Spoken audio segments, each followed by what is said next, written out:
although the Brazilian had never had a good race at Imola, in spite of this being his 4th pole position there. Beside him was teammate Alain Prost, these two more than 2.5 seconds quicker than anyone else. On row 2 was Nelson Piquet in the Lotus Honda, with the first of the normally aspirated cars, Alessandro Nannini's Benetton Ford, beside him. Had Collins's win in the Alfa race been a portent of things to come, we wondered. Nannini was happy to be ahead of the first of the turbo Ferraris, that of Gerhard Berger on row 3. Naturally, the darling of the crowds. But they weren't so happy that Alboretto's car stalled on the grid. He was last away and would now have to start at the back. An added pressure for an Italian to be racing a Ferrari only 40 miles from their factory at Maranello. Berger shared row 3 with Riccardo Patresi's normally aspirated Williams Judd. On row 4 was Eddie Cheever in the Turbo Arrows Megatron alongside Thierry Boutsen in the 2nd Benetton. Completing the top 10 were Ivan Capelli in the March, who should have shared row 5 with Alboretto. Nigel Mansell shared row 6 with Satoru Nakajima, the first time that the Williams Judd driver hadn't been on the front row for 17 races.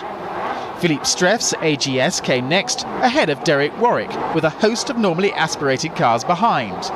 Amongst them was Julian Bailey having his first Grand Prix, and Alex Caffey qualifying the new BMS Dallara in 24th spot. Amongst the non-qualifiers were both the Ligier Judds of Stefan Johansson and René Arnoux. The real question, however, was whether the turbos could keep up the pace in the race, or whether the normally aspirated cars could come into their own on what is a circuit notoriously hard on fuel consumption, which would be detrimental to the turbos. The speed with which Senna had completed the final parade lap, and also the fact that the rest of the grid had been delayed by Alboretto, meant that the front runners were sitting on the grid for more than a minute. When the red light finally came on, they had been there for nearly 80 seconds, and when the green went, Prost's McLaren lagged badly. So Senna went ahead, with Nannini and Piquet disputing second place. Senna already pulling ahead from Piquet, Nannini and Patrese. Into Tosa for the first time, Senna led from Piquet, Patrese up to 3rd, then Nannini, Berger, Cheever and Prost back in 7th place.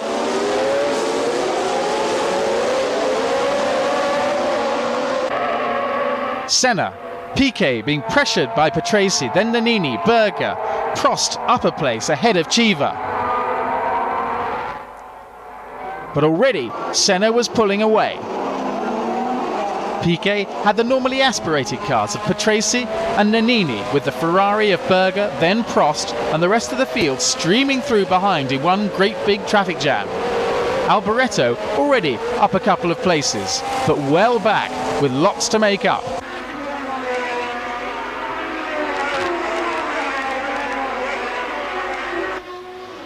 Senna was already pulling away from the similarly powered Lotus of Nelson Piquet, then Patrese, Nannini, Berger, Prost, Cheever, Capelli, Thierry Boutsen in the 2nd of the Benettons,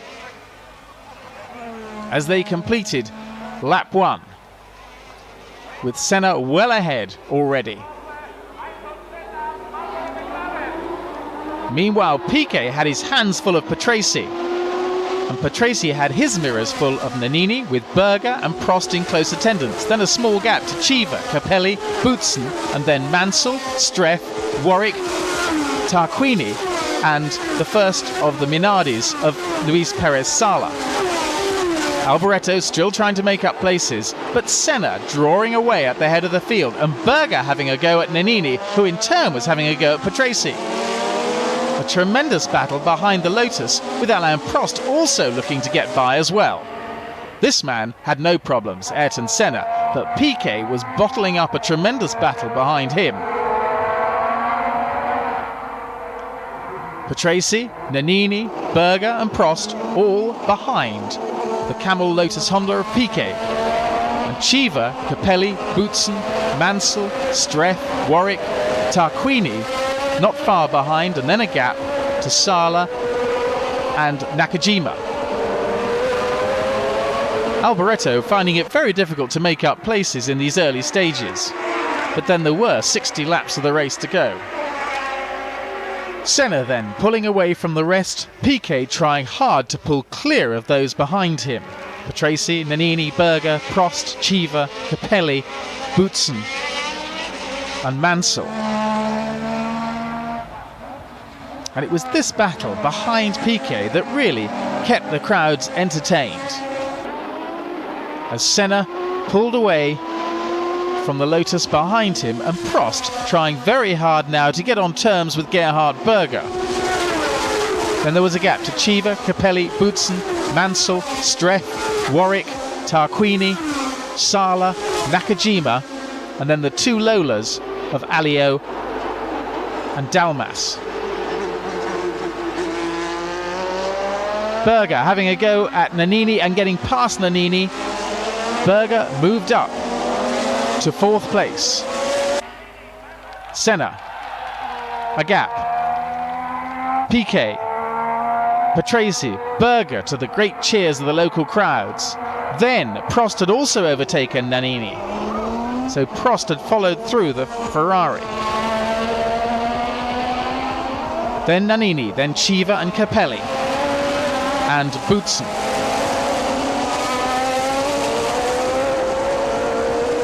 And Capelli slowed. Then Capelli slowed. The March driver out of the race with a broken gearbox. Piquet had as big a gap as he'd had all race to Patrese. Then Berger giving him pressure as he in turn came under pressure from Prost's McLaren. Capelli out of the race in the March. Piquet, Patrese, that's Berger with Prost behind him, and Prost now lining up to try and overtake the Ferrari. Berger and Prost right up with the Ferrari, looking for a way past as they go up to Tosa. He tries the outside line, swings to the inside through the corner and pulls up alongside the Ferrari as they accelerate up the hill. Piquet, Patrese and Prost up into 4th place, ahead of Berger 5th, Nannini 6th. But Senna was already several seconds ahead of Piquet. Then Patrese, Prost now having a look at the Williams Judd of Patrese. Cheever and Boutsen. Boutsen looking for a way past the Arrows Megatron.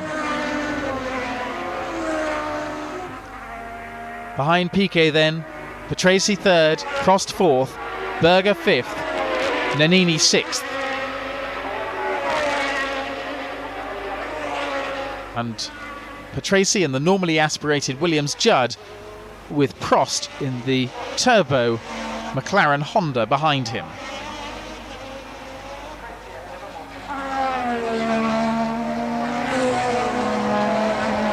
Piquet in 2nd place, Patrese 3rd, Prost 4th, and now would come the test of speed as Patrese in the normally aspirated car and Prost in the hot turbo car accelerated up what is in fact Imola's longest straight, even though it has several curves in it. And Prost right up with Patrese, and even before the braking area, power told, and Prost was up into 3rd place ahead of Patrese and already pulling away.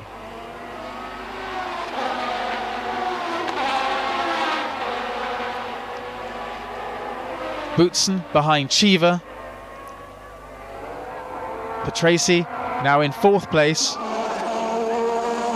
Senna pulling ever further away. Next in line for Prost was Piquet's Lotus Honda. Mansell and Streff. Philippe Streff doing extremely well in the AGS in its new colours. Piquet in 2nd, Prost in 3rd, Patrese 4th, Berger 5th and Nannini 6th. Then the gap to Cheever in 7th, and Boutsen in 8th. Nannini now looking at the gearbox of the Ferrari, Berger's Ferrari, just ahead of him.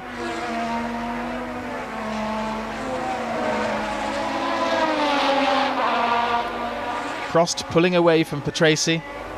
Many laps to go, so no urgency in the situation whatsoever. And of course, the turbo drivers watching their fuel gauges all the time.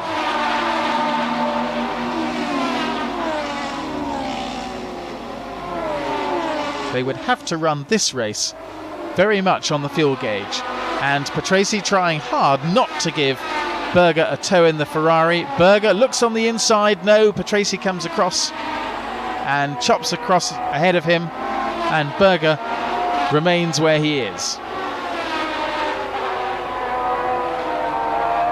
Patrese, Berger, Nannini. Down into the Acqua Minerale chicane on lap 7.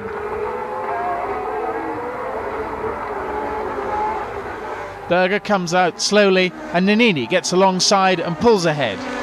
So Nannini was up into 5th place.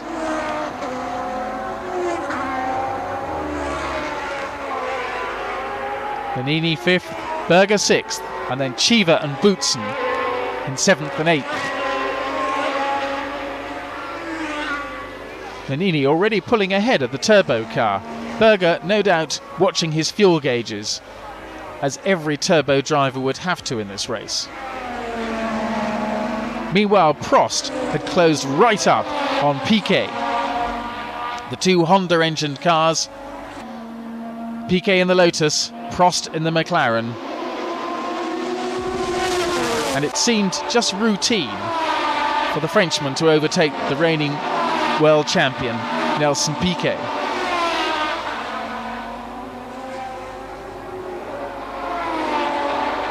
Prost alongside into Tosa, and Prost ahead up into 2nd place. McLaren's now 1st and 2nd. Piquet now down to 3rd. Patrese in 4th. What could Piquet do about Prost? Could he hang on to him? But this man, Senna, was well ahead. Waiting for second man Prost, beginning to pull away from Nelson Piquet. Patrese, Nannini, and Nigel Mansell back in 8th place.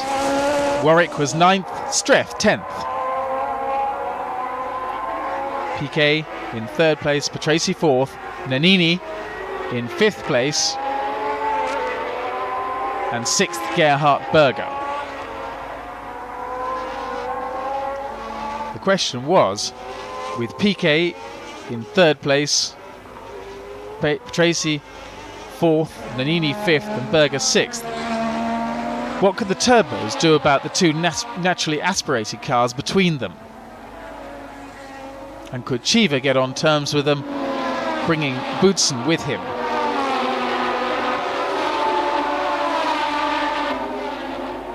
Piquet in the Lotus Honda, the Williams Judd, the Benetton Ford DFR and the Ferrari Turbo. Nannini closing on Patrese. And Nannini trying very hard to overtake Patrese at Tosa, the first corner.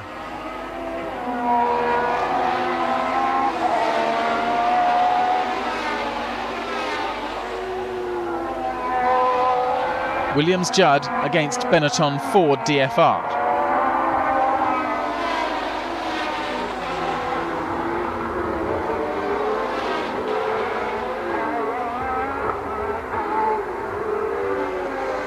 The Williams actually pulling away a little bit on the twisty bits at the back of the circuit and beginning to close up a little bit on Nelson Piquet in the Lotus Honda just ahead.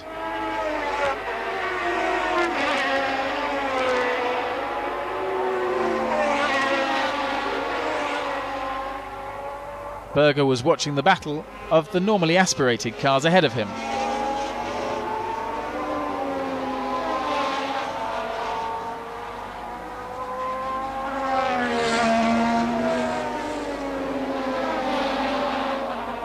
Piquet, Patrese, Nannini closing right up on Patrese.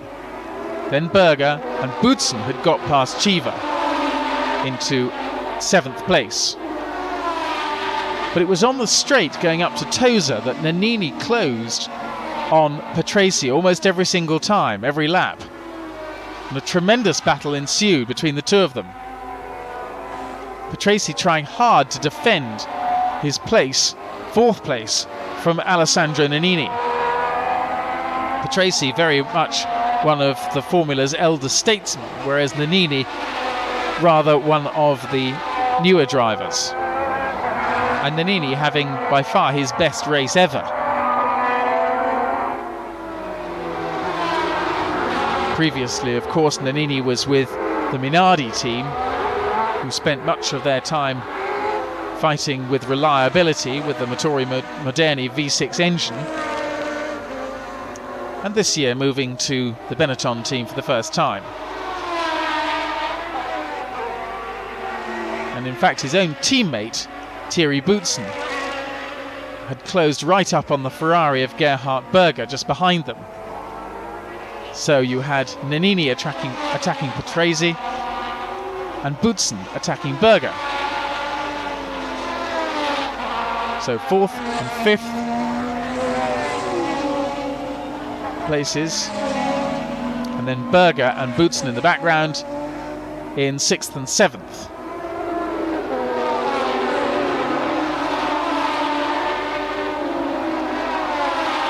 Watch Nannini now as he closes on Patrese on this long, fast section, the fastest part of the circuit. And Nannini now right up behind the Williams Judd. Again, having been several yards behind, he tries around the outside, that doesn't work. Boutsen meanwhile gets ahead of Berger. Boutsen up into 6th place ahead of Berger. Well, that will have disappointed the local fans. But Berger no doubt having to watch his fuel gauge all the time. But this battle absolutely absorbing, Patrese versus Nannini. Then Boutsen and Berger.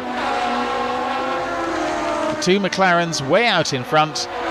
Senna still with a comfortable lead over his own teammate Alain Prost, who has pulled away from the Lotus Honda of Nelson Piquet.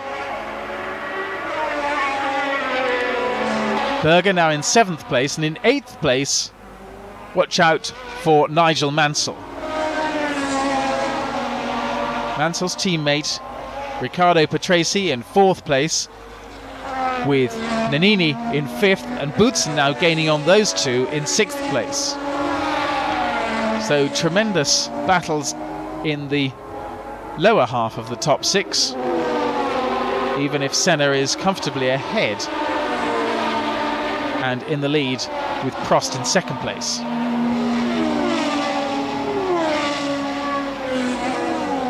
Now Nannini again catching Patrese on this section.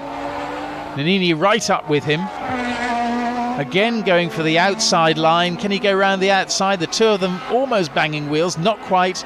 And Patrese once again holds on to his 4th place under pressure from this young upstart Alessandro Nannini. And now Mansell has moved up to 7th place ahead of Gerhard Berger. So behind the two McLarens and the Lotus of Piquet, there are 4 normally aspirated cars. The 2 Williams Judds and the 2 Benetton Fords all battling it out for 4th place. There's Ayrton Senna still comfortably in the lead. Behind him, Alain Prost in 2nd place. But Ayrton Senna very nicely in the lead as he comes up to Tosa. And the question really was, could these McLaren Hondas maintain this pace? Tremendous battle, however, for 4th place between Patrese, Nannini, Boutsen and Mansell. 4 normally aspirated cars. Fastest lap for Alain Prost in 2nd place.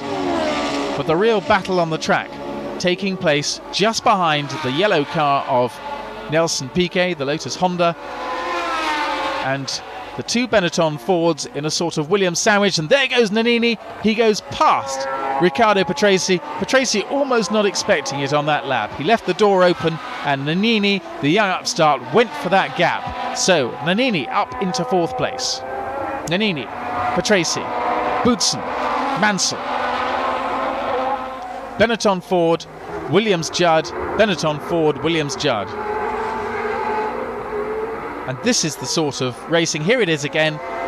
And watch how Patrese leaves the door open. Nannini snakes a little under braking, almost has a look at his friend Patrese, as if to say, well, why did you do that? But thanks very much. And went through into 4th place. Now pursuing Nelson Piquet's Lotus Honda ahead of him. There's an aerial shot of Rivazza, and it shows just how much of a street circuit this almost could be because of the houses. But a nice shot from the air into the final series of chicanes. Coming up to the start-finishing line, past the pits on the right-hand side now. And here they are on what is called the main straight. And Patrese very much with his mirrors full of Thierry Boutsen and Nigel Mansell as Nannini starts his pursuit. And there is Boutsen going past Patrese. Boutsen up into 5th place. Boutsen into 5th, pushing back the two Williams Judds, now in 6th and 7th. And Mansell even having a look at the way past his own teammate. Mansell going past Patrese as well. Both Patrase's and Boutsen's engines were sounding a little rough by this stage, and were later the cause was tracked to be a broken exhaust in each case. Here we see Boutsen getting past the Williams Judd of Patrese. A replay into Tosa.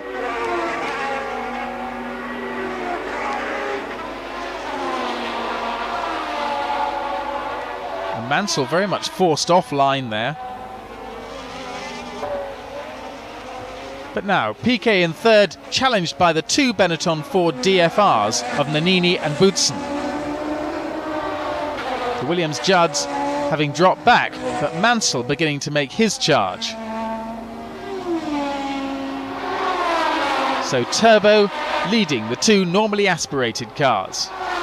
Piquet trying very hard to lap Julian Bailey's Tyrrell, being held up a little by it, and going past, but taking Nannini with him, and Nannini having a go at him, trying to get around the outside. The two of them bang wheels, interlock wheels, but no, Piquet comes out ahead. That was about as close as we have got ever to a ultra-competitive turbo car being overtaken by an ultra-competitive normally aspirated car. But Piquet, Nannini and Boutsen, 3rd, 4th and 5th. And Nannini really driving a tremendous attacking race.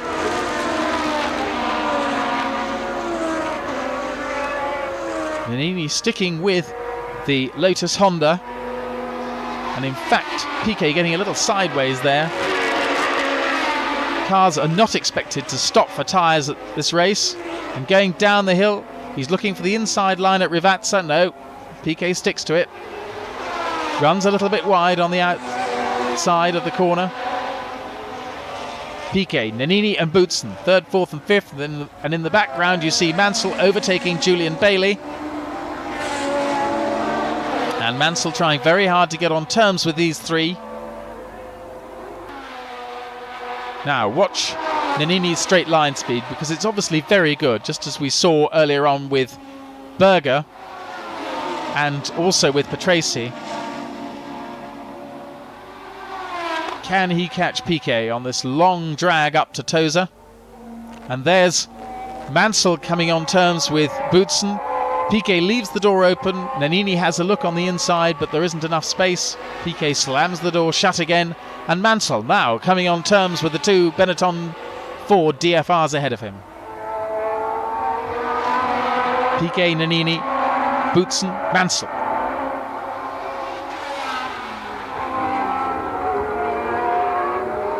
And Nannini very much in touch with Piquet all the way around the track. It's only really as they accelerate up the hill that Piquet pulls away a little bit. And they're coming up to another back marker. And these back markers could make all the difference in this race, particularly when someone like Piquet has three cars now behind him, as Mansell comes up to join the Benettons. And that is one of the Minardis, Campos in the Minardi Ford, and Nannini having a look there, thinking he might just get by. I think that was quite a cheeky manoeuvre to even imagine he could.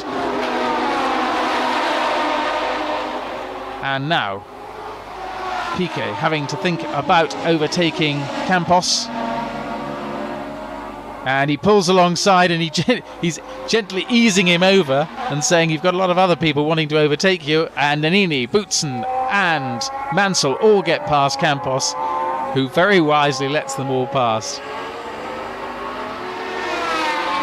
And so Piquet, with the two Benettons and Mansell all bottled up behind him, all looking for a way past. Third, fourth, fifth and sixth.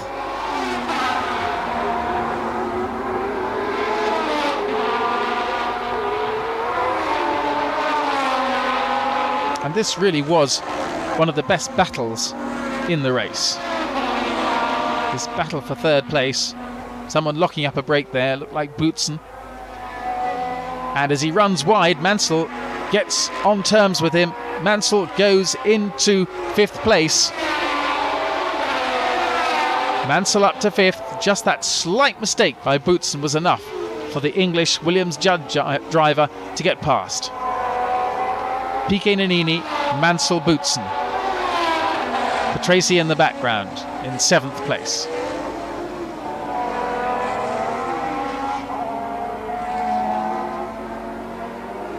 Out of the final corner to complete another lap. Piquet and Nannini.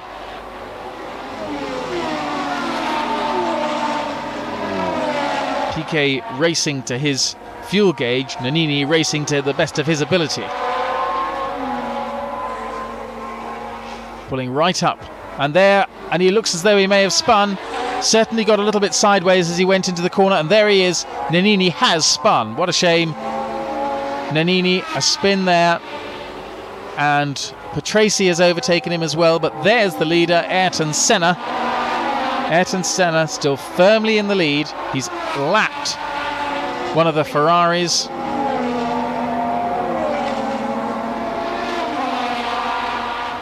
Alboreto, he's lapped Alboretto's Ferrari.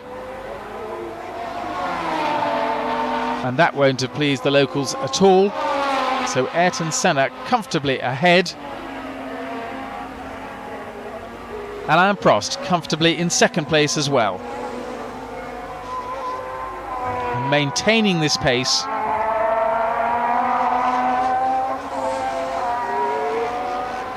There's the Ferrari of Michele Alboreto, back in ninth place. Well, in fact, he's pulled up quite a few places, considering he started right at the back of the grid. And this is Nelson Piquet now under pressure from Nigel Mansell, who has come through.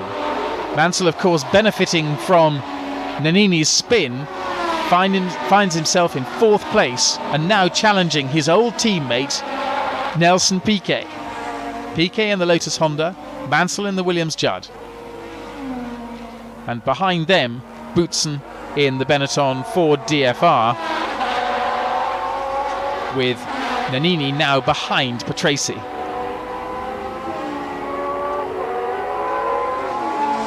Piquet, Mansell.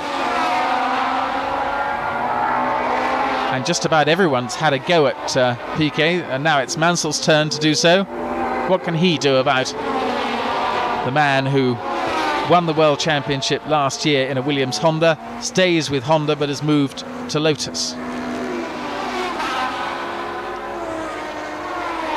these old adversaries, and Boutsen will be watching this competition with quite a lot of interest as they go down the hill to Rivazza. And Mansell makes his move, pulls alongside and goes through. And how many times did he do that last year against his own teammate? Immediately a little plume of dust, but Mansell up into a tremendous third place. Mansell in third, Piquet fourth, Boutsen fifth. And if Boutsen can put some pressure on Piquet, then Mansell could pull away. Mansell, Piquet, Boutsen. Now, what can Piquet do on the long drag up to Tosa, where the power of the Honda engine should tell, but we shall see. And Piquet right on terms. He presumably can turn up the boost a little bit, and he gets ahead of Mansell again. What a shame. Piquet, Mansell and Boutsen. Well, what can Mansell do to fight back? He will have enjoyed very much overtaking his former teammate. And he tries again. No, look at these three. Third, fourth and fifth. And there was sixth. Piquet, Mansell, Boutsen and Nannini. How these four have swapped around. Except Piquet has usually been in third place, except for half a lap there. And Mansell will be pushed to getting back on terms with Piquet by those two Benetton Ford DFRs behind him. Nannini having recovered from his spin, overtaken Patrese, and now back on terms again. In sixth place and right behind his own teammate Thierry Boutsen.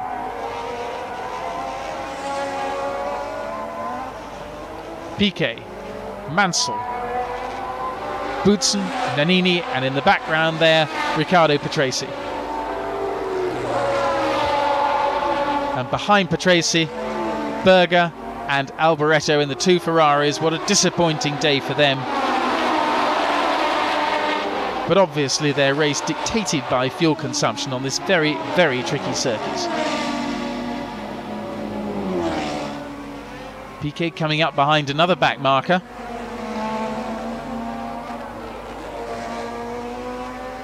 Once again, one of the Tyrrells, that of Jonathan Palmer.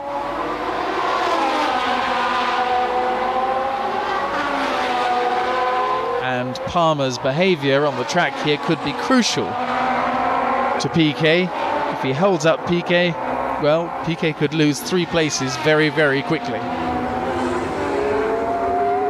But Palmer is an experienced driver, and he will have seen Piquet coming up, and Mansell slows. Mansell slows, both the Benetton Ford DFRs go past. Boutsen and Nannini both straight past Nigel Mansell. And no sign of Mansell there. Mansell in serious trouble, dropping right back. And Mansell's race apparently over, so Piquet, Boutsen, Nannini, and then Patrese. So Mansell's race was run. Piquet still in third place, still trying to overtake Jonathan Palmer.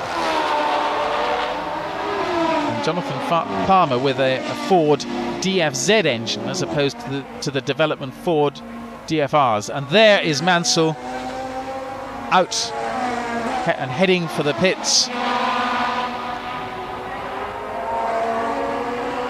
As we subsequently discover an electrical fault with the Williams Judd of Mansell. Piquet's got past Palmer. Now it's the turn of the two Benetton Fords to try and overtake the Tyrrell Ford.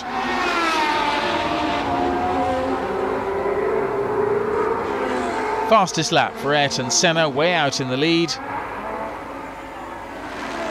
As Piquet hurries on towards his third place. Here's Mansell, finally made it back to the pits.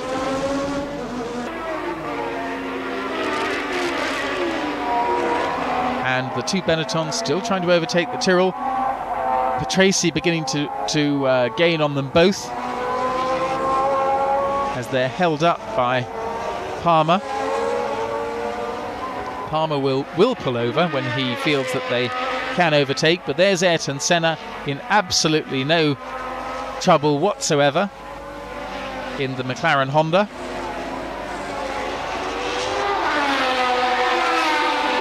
On lap 53, Riccardo Patrese came in from 7th place into the pits, thinking he had a puncture, whereas it was actually a problem with his reactive suspension. At the same time, Michele Alboreto cruised to a halt in the Ferrari with a blown engine. Patrese was able to restart. Alboreto's car was pushed away.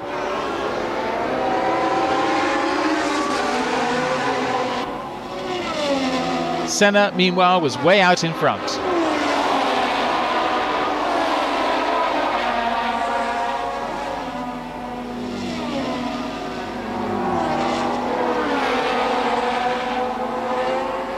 With just 3 laps to go, he and Prost were a whole lap ahead of everyone else: Piquet, Boutsen, Nannini and Berger.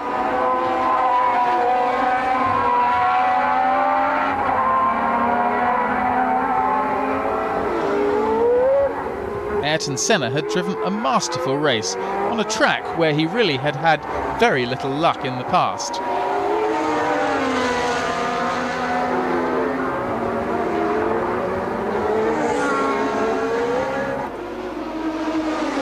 Alboreto sadly got out of his car after an extremely difficult race. Senna, meanwhile, had Stefano Modena ahead of him to lap in the closing stages.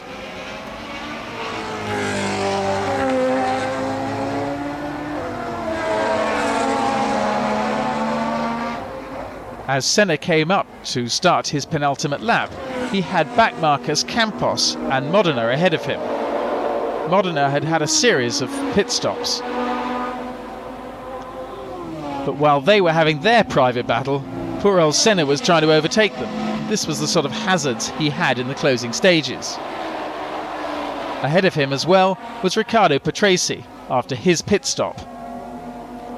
And Campos was more intent on overtaking the slow Williams Judd than letting the leader past. Senna led his own teammate Alain Prost by 8 seconds.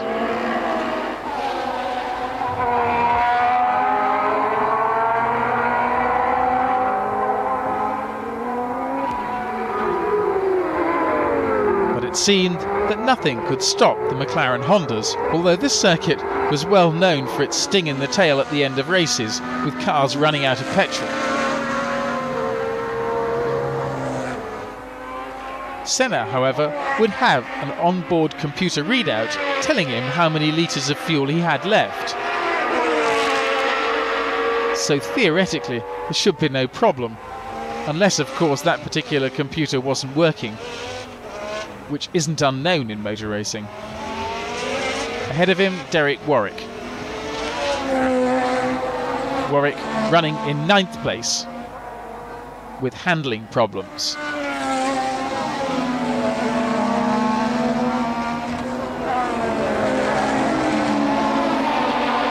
Starting the last lap, Senna laps Warwick again.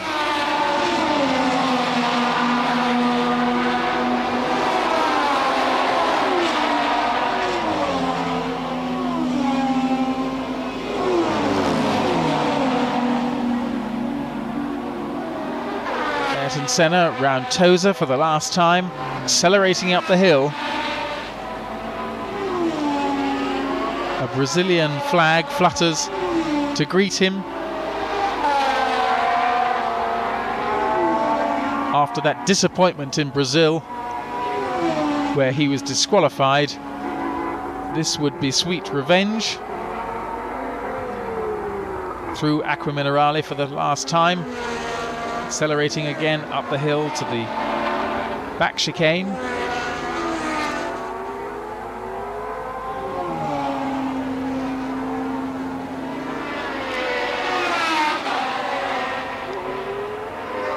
Alain Prost just a few seconds behind. Through Rivazza for the last time.